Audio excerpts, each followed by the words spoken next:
మొదటి కొరింథీ పత్రిక 10:13 సాధారణంగా మనుషులకు కలుగు శోధన తప్ప మరి ఏదియు మీకు సంభవించలేదు. దేవుడు నమ్మదగినవాడు. మీరు సహింపగలిగినంతకంటే ఎక్కువగా ఆయన మిమ్మల్ని శోధింపబడనీయడు. అంతేకాదు, సహింపగలుగుటకు ఆయన శోధనతో కూడా తప్పించుకొని మార్గమును కలుగచేయును. ఆమేన్. హల్లెలూయా. దేవునికే మహిమ కలుగును గాక. సాధారణంగా మనుషులకు కలిగేంత శోధన తప్ప మరి ఏది కూడా మనకు సంభవించదు. దేవుడు ఈ రోజు మనకిస్తున్న వాగ్దానము, సహించగలిగే దానికంటే ఎక్కువ శోధన మన దగ్గరికి రాదు. ఎందుకంటే మన దేవుడు నమ్మదగిన దేవుడు. సహించగలిగినంతే మనకు శోధన వస్తది. దానికంటే ముందు శోధన నుండి తప్పించుకునే మార్గం కూడా మన దేవుడు ఇస్తున్నాడు. ఆమేన్. హల్లెలూయా. కాబట్టి తప్పించుకునే మార్గం మనకు ఉంటున్నప్పుడు శోధనని మనం సహించడం చాలా ఈజీ అండి. ఎందుకు అంటే దాని సొల్యూషన్ మన చేతిలో ఉంది. దాన్ని ఎలా మనం జయించాలో మనకు ఆ మాన్యువల్ ఇచ్చేయబడి ఉంటే, లేదంటే అది ముందుగా సిద్ధపాటు చేయబడి ఉంటే మనం ఎంతగానో దానిలో భయపడకుండా ముందుకెళ్ళగలిగే వారిగా మనం ఉంటాము. కాబట్టి షడ్రక్ మేషక్ అబేద్నెగోల్ని మనం జ్ఞాపకం చేసుకుంటే అంతకు మించిన శోధన ఇంకోటి ఉండదేమో అని అనిపిస్తుందండి. అగ్ని జ్వాలల్లో, అది కూడా మండుచున్న అగ్ని జ్వాలల్లో 7 రెట్లు అధికం చేసిన అగ్నిలో యవ్వన కుమారులను షడ్రక్ మేషక్ అబేద్నెగో ఈ ముగ్గురిని పరీక్షిస్తూ ఆ అగ్నిగుండంలో తోసివేయబడుతున్నప్పుడు వారి యొక్క నిశ్చయత, వారి యొక్క నమ్మకం ఎలా ఉంది అంటే దానియేలు 3:17 దానియేలు 3:17 మేము సేవించుచున్న దేవుడు మండుచున్న వేడిమి గల ఈ అగ్ని గుండంలో నుండి మమ్మును తప్పించి రక్షించుటకు సమర్థుడు. మరియు నీ వశమున పడకుండా ఆయన మమ్మును రక్షించును. ఒకవేళ ఆయన రక్షించకపోయినను రాజా, నీ దేవతలను మేము పూజింపమనియు నీవు నిలవబెట్టించబడిన బంగారు ప్రతిమకు నమస్కరింపమనియు తెలుసుకునుము. ఆమేన్. హల్లెలూయా. ఈ మాటకి అక్కడున్న రాజుకి కోపం వస్తుంది అని తెలిసి కూడా మనుషులకు భయపడకుండా, మనుషుల యొక్క అధికారానికి భయపడకుండా, అందరికీ జీవం ఇచ్చి మనందరికీ తీర్పు తీర్చబోయే దేవునికి మాత్రమే విలువనిచ్చినట్లుగా మనం చూస్తున్నామండి. ఎందుకు అంటే ఆయన శోధన భరించలేని దానికంటే ఎక్కువ శ్రమని అలో చేయడు.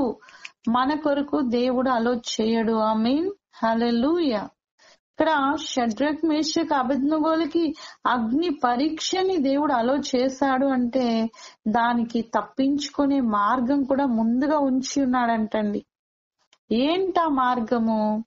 అగ్ని వేడి వారికి తగలకుండా దేవుడే వారిలో మేఘ స్తంభంగా, చల్లనైన మేఘ స్తంభంగా దేవుడు వారితో పాటు ఉన్నాడండి.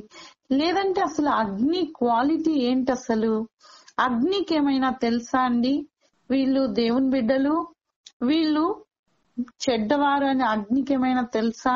అగ్ని యొక్క తత్వము ఏంటి అంటే ఏది దానిలోకి వచ్చినా దాన్ని కాల్చివేయడమే అగ్నికి తెలుసు. అగ్నికి అసలు అయ్యో వీరు మంచివారే, వీరిని నేను జాగ్రత్త చూసుకోవాలి, వీళ్ళకి నేను కాలకూడదు, పలానా వాళ్ళకి కాలాలి, వీళ్ళకి కాలకూడదు అన్న రూల్స్ అగ్నికి తెలియండి. కానీ ఈ ముగ్గురు దానిలో తోసివేయబడినా సరే వారి బట్టల్లో నుండి సైతము కాల్చబడిన వాసన కూడా రాలేదండి. ఎట్టి రీతిగా ఇది సాధ్యం? అసలు ఏ రీతిగా సాధ్యము? తప్పించుకునే మార్గం ఇచ్చే దేవుడు ఆయనే అగ్నికి సమానమైన చల్లదనాన్ని కూడా అక్కడ నింపి వారితో కూడా తోడుగా ఉన్నాడండి. అగ్నికి మించిన చల్లదనంతో వారికి సహాయకుడుగా ఉన్నాడు. మన దేవుడు మనకు తోడుగా ఉంటే అగ్ని జ్వాలలు మనల్ని అంటలేవు, సముద్రపు పొంగు మన పైన పొర్లి పారలేదు. ఎలాంటి శ్రమ అయినా సరే మనల్ని ముంచివేయదు, మనల్ని పాతాళంలోనికి ఈడ్చివేయదండి. ప్రతి శ్రమ నుండి తప్పించుకునే మార్గము మన దేవుడు మనకు అనుగ్రహిస్తున్నాడు. కనుక దేవునికి మహిమ చెల్లిస్తూ ఇంత గొప్పగా దేవుడు మనకు మార్గం ఇచ్చినందుకు దేవునికి స్తోత్రం చెల్లిస్తున్నానండి. కానీ ఈ శ్రమలు, ఇరుకులు, ఇబ్బందులు ఎందుకు అలో చేయాలి దేవుడు అని ఒక సందేహం మనకు ఉండొచ్చండి. ఎఫెసీ పత్రిక 6వ అధ్యాయము 12-13 వచనాలు. ఎఫెసీ పత్రిక 6వ అధ్యాయము 12-13 వచనాలు. ఏలయనగా మనము పోరాడునది శరీరులతో కాదు గాని ప్రధానులతోనూ అధికారంతోనూ అంధకార సంబంధమైన అధికారులతోనూ ప్రస్తుత అంధకార సంబంధమగు లోకనాథులతోనూ ఆకాశ మండలమందున్న దురాత్మ సమూహములతో పోరాడుచున్నాము. అందుచేతను మీరు ఆపద్దినమందు వాణ్ణి ఎదిరించుటకు సమస్తము నెరవేర్చిన వారే నిలువబడుటకు శక్తిమంతుడగునట్లు దేవుడిచ్చు సర్వాంగ కవచమును ధరించుకొనుడి. అవునండి, శ్రమ కంటే గొప్పగా దేవుడు తప్పించుకునే మార్గం ఇస్తాడు. ఎందుకు అంటే శ్రమ దేవుని యొద్ద నుండి కాదు. మన పోరాటము ఎక్కడి నుండి వస్తుంది అంటే శరీర సంబంధమైనది కాదు. అది ప్రధానులు, అధికారులు, అంధకార సంబంధమైన లోకనాథులు, ఆకాశ మండలంలో ఉన్న దురాత్మ సమూహాల నుండి, సాతాను అని పిలువబడే శోధకుని ద్వారా మనకి శ్రమలు వస్తున్నాయి. కానీ వాటి నుండి తప్పించుకునే మార్గం ఎల్లప్పుడూ దేవుడు మనకు అనుగ్రహించాడండి. కాబట్టి ఆపద్దినమందు మనం ఎదిరించడానికంట సమస్తము నిలవబడి శక్తిమంతులగునట్టుగా దేవుడిచ్చే సర్వాంగ కవచము ధరించుకోవాలండి. విశ్వాసం అన్న డాలును పట్టుకోవాలి. వాక్యం అన్న ఖడ్గము మనం ఉపయోగించాలండి. వాక్యం అన్న ఖడ్గము మన నోటిలో నుండి వస్తూ ఉంటే ఎదురుగా ఉన్న ఆ యొక్క శత్రువు కాల్చబడతాడు, శత్రువు సంహరించబడతాడు, శత్రువు నశించిపోతాడు. ఆమేన్, హల్లెలూయా. కాబట్టి మన నోటి వెంట వాక్యము ఎల్లప్పుడూ మన యుద్ధము, మన పోరాటము వాక్యము ద్వారా మన యుద్ధం అండి. నిజమైన కత్తి మనకు అవసరం లేదు, లేదా ఆయుధాలు మనకు అవసరం లేదు. కానివ్వండి, ఆత్మీయ సంబంధమైన ఆయుధాలుగా డాలు, విశ్వాసం అన్న డాలు, వాక్యం అన్న ఖడ్గము, సమాధానం అన్న జోళ్లు మన పాదాలకు ఉండాలండి. సర్వాంగ కవచము తల నుండి పాదాల వరకు దేవుడు చెప్పిన సర్వాంగ కవచం మనము ధరించుకున్న వారిగా ఉండాలని కోరుకుందామండి. కాబట్టి మనము ఈ లోకంలో ఖచ్చితంగా పోరాటం ఉంటుంది, శ్రమలో తప్పించుకునే మార్గం కూడా ఉందని నమ్ముచు ముందుకు వెళ్లే వారిగా దేవుడిచ్చే జయాన్ని లోకానికి చూపించే వారిగా మనం ఉండాలని ఆశపడుతూ దేవునికి స్తోత్రం చెల్లిస్తూ ఈ సమయాన్ని దేవునికి అప్పగిస్తున్నానండి. దేవునికి మహిమ కలుగునుగా మనం అందరం ప్రార్థన చేసుకుందామండి.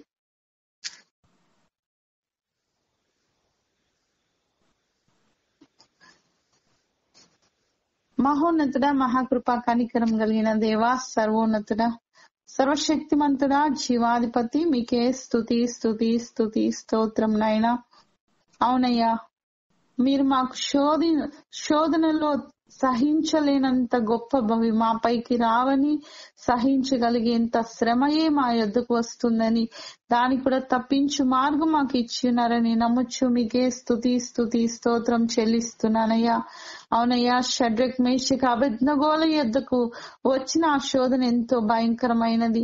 అంతటి అగ్ని జ్వాలలో పడ్డమంటే యవ్వన బిడ్డలు పడే లోపలే బూడిదైపోతారు నా ప్రభా. కానీ మీ శక్తి ద్వారా వారి నా తండ్రి వేడి తగలకుండానైనా ఎట్టి రీతిగా నా తండ్రి మీరు కాపాడారో మాకైతే తెలియదయ్యా.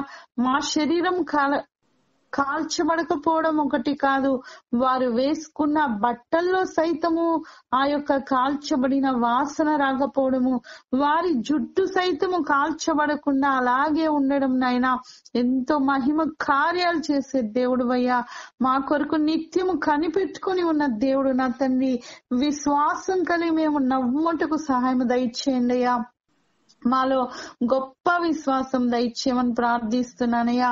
ఎలాంటి నా తండ్రి అపవిశ్వాసము అపనమ్మకము లేకుండానైనా మీ వైపు చూస్తూ ఈ దినము జరగాల్సిన ప్రతి కార్యములో, మాకు ఉన్న ప్రతి శోధనలో, శ్రమలో, ఇరుకులో మీ వైపు చూస్తూ జయించి నా తండ్రి దేవు నామానికి ఘనతను తీసుకొచ్చే వారిగా మమ్మల్ని, మా కుటుంబాల్ని, మా పిల్లల్ని, మా తరాల్ని నిలబెట్టమని సమస్తాన్ని మీ హస్తాలకు అప్పగిస్తూ ఉంటుండగా ఈ దినమునైనా బిడ్డలకి ఎలాంటి అవసరతలు ఉన్నాయో ప్రతి అవసరం కూడా దేవుని మహిమలో తీర్చబడుటకు సహాయం దయచేయమని, ఎంతమంది ఎలాంటి మనసులోనైనా ఏం కావాలని ఆశపడుతున్నారో, ఏది వారికి నెరవేర్చబడకుండా ఆగిపోయి ఉన్నదో సమస్తము ఎరిగిన దేవుడు నా తండ్రి.